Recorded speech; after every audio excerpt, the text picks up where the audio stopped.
तुम्हाला एफडी करायची आहे ना? हो. पेमेंट मोड काय असेल? कॅश? अच्छा चेक. बरं, मग तुम्हाला तुमचा चेक नंबर लागेल. हो, हे घ्या.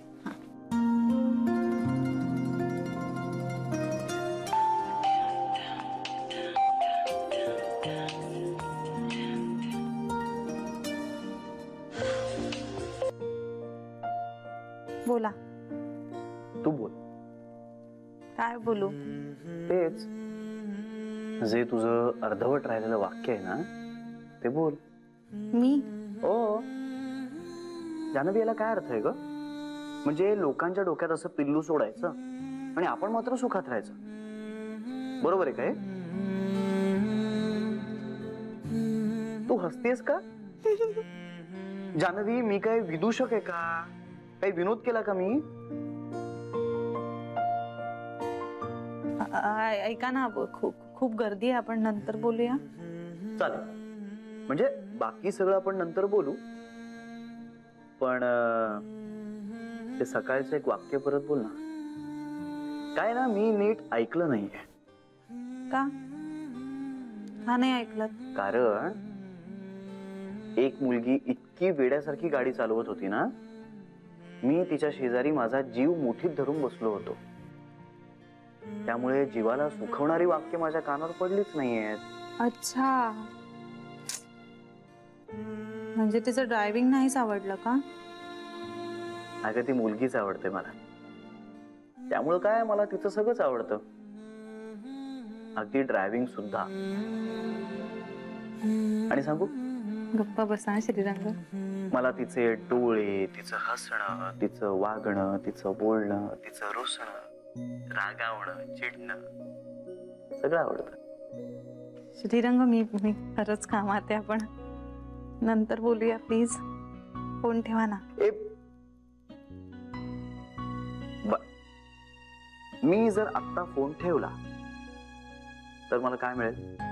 काही तुमचं. अरे त्यांना 3 शब्द तर म्हणायचे, बोल ना पटकन. मी फोन ठेवते. Bye bye. आज संध्याकाळी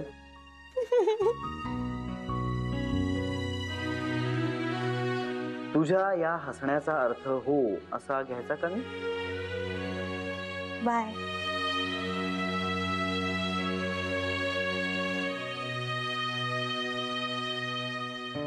चेकबुक देता ना? हाँ, हो. Thank you.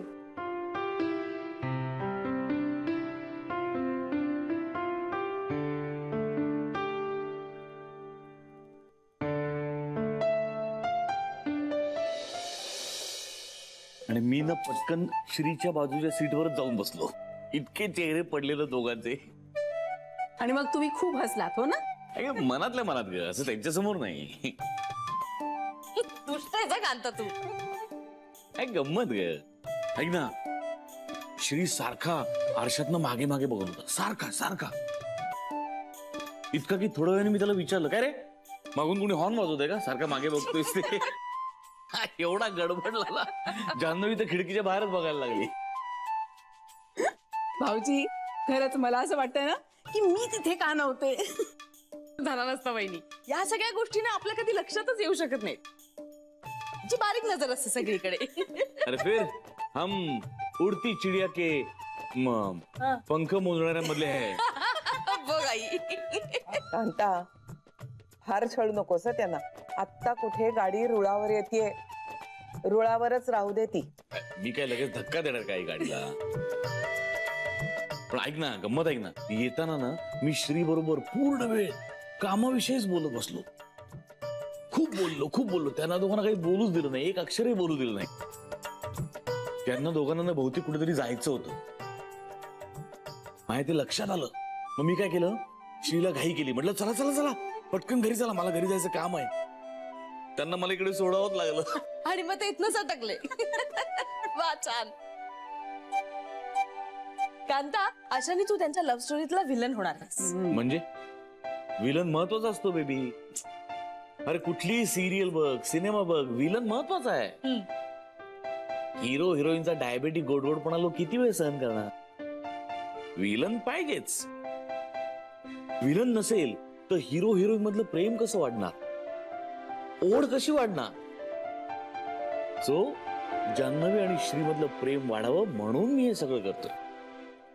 वा वा वा भाऊजी, काय उदात्त हेतू आहे तुमचा. पण खरं आहे ते, दोन लोकांना जवळ आणायचं असलं ना की त्यांना मध्ये मध्ये दूर करावं, आणि दूर करायचं असलं ना तर त्यांना अतिशय जवळ आणावं. निसर्गाचा नियमच आहे हा. अति जवळ आले की माणसं दूर जातात. अतिपरिचयात अवज्ञा होतेच ना ग. शारीरिक आकर्षण आणि प्रेम यातला फरक ज्यांना कळतो असे सुज्ञ फार कमी असतात. पण एकमेकांना स्पेस देणं गरजेचं असतं. बरं चला. आणि हेच लोकांना कळत नाही. अरे हा कसला बॉक्स आहे? पेढे आईने आणलेत. वा वा वा, मी खाते थोडस. उरटेस तू पण. अर्धा दे. बरं अर्धा घे. ओके. हो ना. कुठून आणले? आई विघ्नेश्वराला गेल्या होत्या ना, तिथून येताना आणलेत त्यांनी. विघ्नेश्वराला? पण तिथे नाही आहे दुकान. कुठेतरी वाचलंय आहे दुकान. म्हणजे अगं इकडचं आरटीओ आहे ना, तिथे आहे दुकान. विलनची एंट्रीची वेळ झाली. काय? नाही काही नाही. छान आहे पेढा, खाऊन.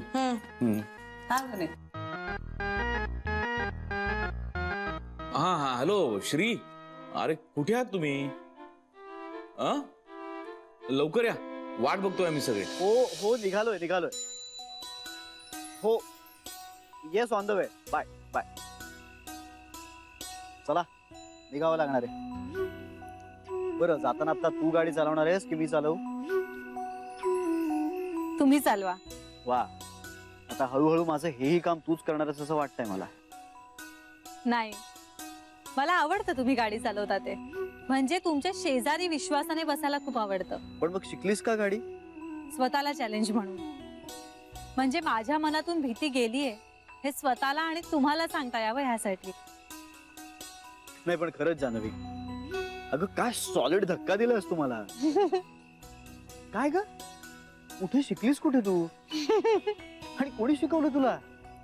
चांगली चालवतेस म्हणजे प्रॅक्टिस हे भरपूर केली असणार. मला एक सांग, हे सगळं मला कळलं कसं नाही? नाही, तू हसताना खूप छान दिसतेस आणि मला आवडतेसही, पण म्हणून नुसतं हसून मला माझ्या प्रश्नाचं उत्तर नाही मिळणार आहे. सांगते, पण आत्ता नको. मग कधी सांगणार आहेस? आधी घरी तर जाऊया. घरच्यांसमोर सांगणार आहेस मला? हो. सगळ्यांसमोर सांगणार आहेस? तिरंग काहीही या.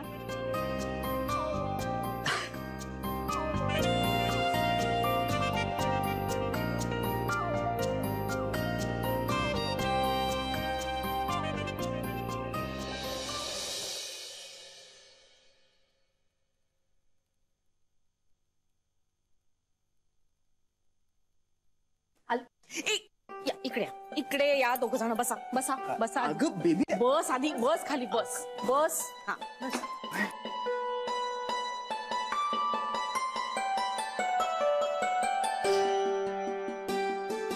पार्किंगला वेळ लागला का? जान्हवीला गाडी पार्क कशी करायची हे शिकवत होतास?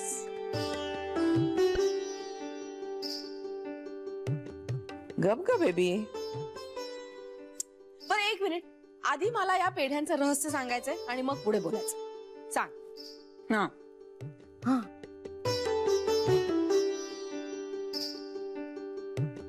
फोड आता जान्हवी सगळं. हा, आता झालं ना श्रीला सरप्राईज देऊन? का अजून काही द्यायचं राहिलं असेल तर राहू द्या. आता बेबी आहेत त्यातले 2 पेढे ना त्याच्या तोंडात कोंब, म्हणजे पुढे काही बोलायचं नाही. आणि नाकाचं काय करशील? ज्यात त्यात खुपसत असतो ना, म्हणून वाकडं झालंय असं.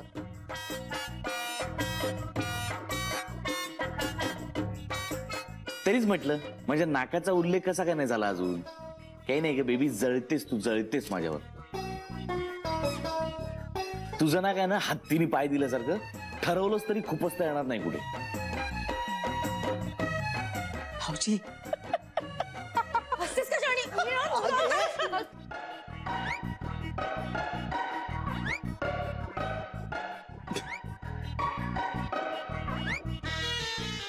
बेबी, मला वाटतंय आपण नाक हा विषय जरा नंतर अभ्यासाला घेऊया. हा, सध्या त्या पेढ्यांचं काय हे जरा विचारूया आपण यांना. काय जानवी, तूच सांग बाई.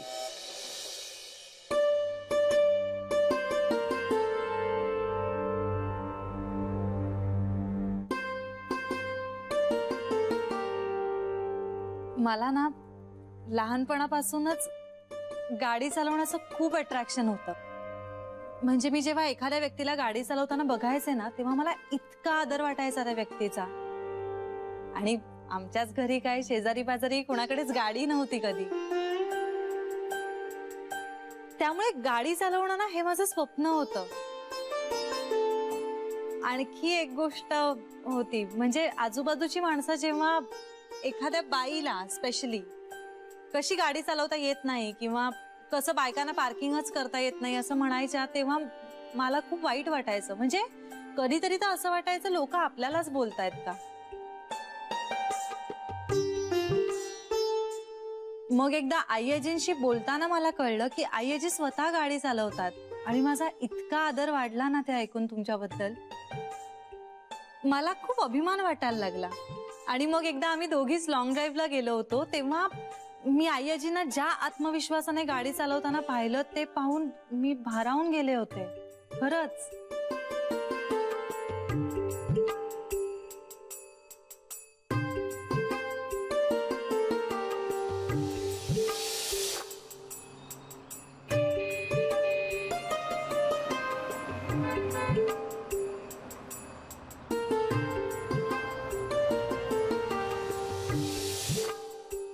वाटलं आपल्यालाही जमायला हवंय, आपणही शिकायला हवं. आणि मग एकदा बोलता बोलता मी आई-आजींना असं म्हणाले की मला ही गाडी शिकावीशी वाटतेय. तर त्या पटकन शिक असं म्हणाल्या. म्हणजे सुरुवातीला मला खूप भीती वाटली आणि कॉन्फिडन्सही नव्हता. बरं, त्यातून असंही वाटायला लागलं की आपल्याला जमलंच नाही तर घरात असं होईल का आपलं. पण मग माझ्यापेक्षा आई-आजींनीच खूप मनावर घेतलं. मग मी आई-आजींकडे एक हट्ट धरला फक्त की मी गाडी चालवायला लागले ना की मग आपण घरात सांगूया. त्यांना ते मान्य नव्हतंच, पण माझ्यासाठी हो म्हणाल्या त्या. आणि मग काय, आमची प्रॅक्टिस सुरू झाली. मग रोज रात्री जायचो आम्ही गाडी शिकायला. अच्छा.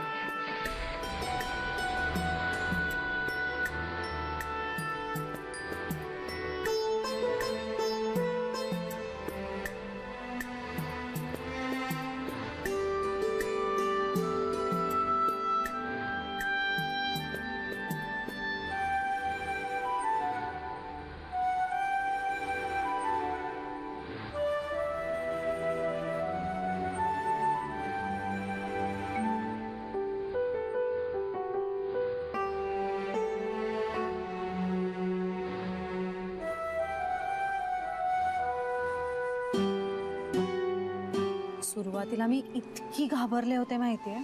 म्हणजे आपल्याला गाडी चालवणं जमू शकेल असं वाटतच नव्हतं मला.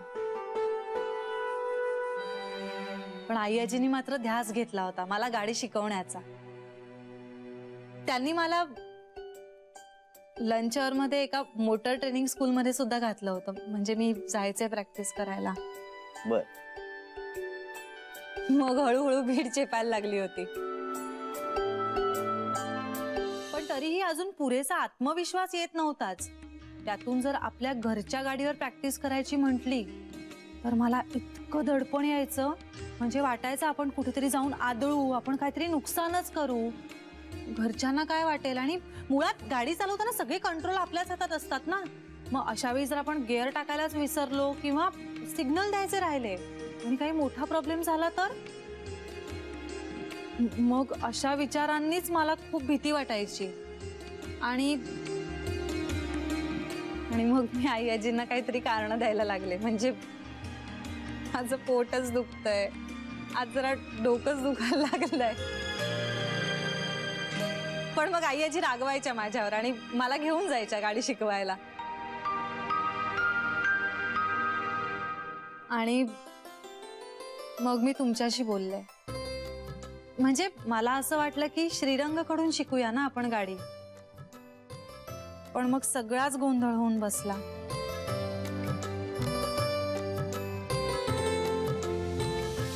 अगदी हळूहळू हळूहळू हळू करायचं. हळू. अगं जान्हवी, तू काय करतेस? खूप गरम होत आहे ना. एसी चालत नाहीये का? आज जे काही मी पाहिलंय त्यावरून मला असं वाटतं की जान्हवीनी गाडी चालवणं ही खूप मोठी रिस्क आहे. आता तो तिच्याकडे आत्मविश्वासही नाहीये आणि गाडी चालवण्याचा तो सेन्सही तिच्याकडे नाही. म्हणूनच सध्या तरी जान्हवी तिचं गाडी शिकणं थांबवणार आहे. अच्छा, म्हणजे त्याच्या आधीच तुझं सगळं ठरलं होतं तर? नाही, ठरलं नव्हतं श्रीरंग. पण म्हणजे तुमची इतकी टोकाची रिॲक्शन असेल अशी मी अपेक्षाच केली नव्हती.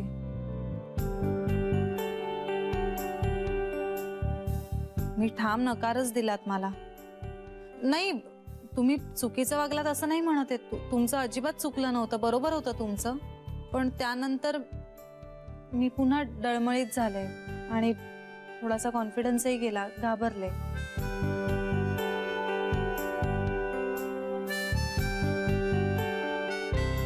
अगं एरवी चांगली चालवतेस की तू गाडी, श्री समोरच अशी का चालवलीस? मी खूप नर्वस झाले होते आई आजी. एकतर ते अचानक माझ्या शेजारी येऊन बसले आणि बसले ते माझी परीक्षा घ्यायलाच. त्यामुळे मला जरा जास्तच दडपण आलं आणि मग माझ्या हातून सगळ्या चुकाच व्हायला लागल्या. श्रीरंग जसे चिडायला लागले तशी मी आणखीनच घाबरून गेले आणि मग सगळाच फियास्को झाला. जाऊ दे ना आई आजी, नाही मला गाडी चालवता आली तर काय बिघडणार आहे? जे आहे ते बरं आहे, असंच असू दे. उगाच श्रीरंग चिडतील माझ्यावर. काही चिडणार नाही तो. चिडतायत ते सध्या. अगं तू कॉन्फिडन्स नसताना हे करतेस हे दिसतंय त्याला. मग काळजी वाटणं स्वाभाविक आहे ना. आता तू चांगली गाडी चालवून दाखवलीस तर कशाला चिडेल तो? उलट तू आता दाखवच त्याला. आई आजी, हो, आता त्याच्यापासून लपून गाडी शिकायला लागलीस ना तू. खरं तर त्याचीही गरज नव्हती, पण आता सुरुवात केलीस ना तर मध्ये सोडू नकोस. त्याला सरप्राईजच दे तू.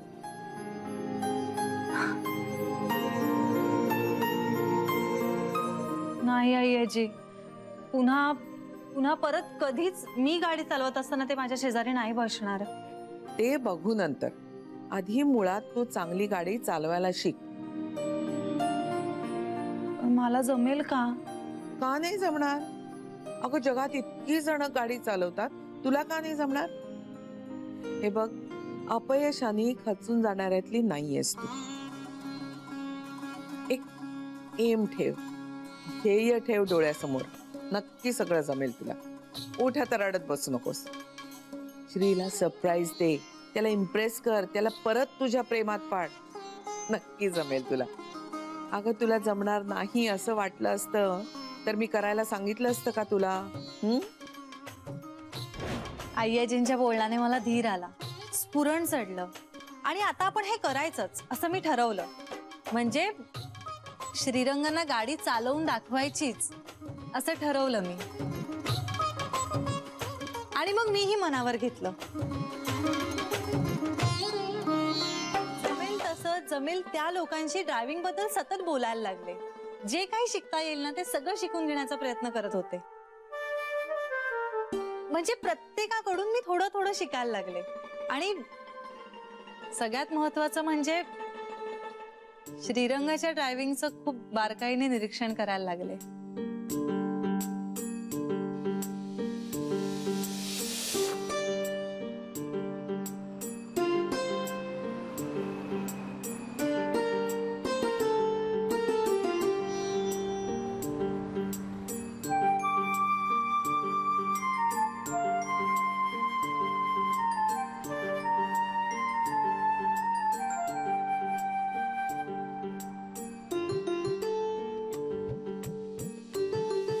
हळूहळू मी शिकत होते. थोडी थोडी प्रगती करायला लागले होते. आणि महत्वाचं म्हणजे दुसऱ्या गिअर वरून तिसऱ्या गिअर मध्ये गाडी चालवायला लागले होते.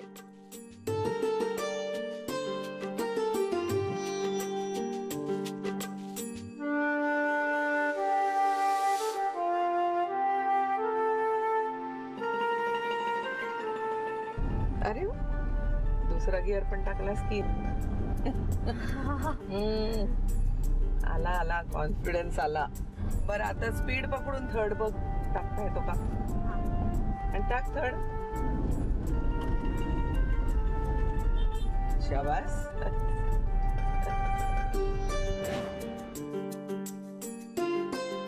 आणि मग अचानक एका रात्री मी हा चोरटा ड्रायव्हिंग क्लास पकडला.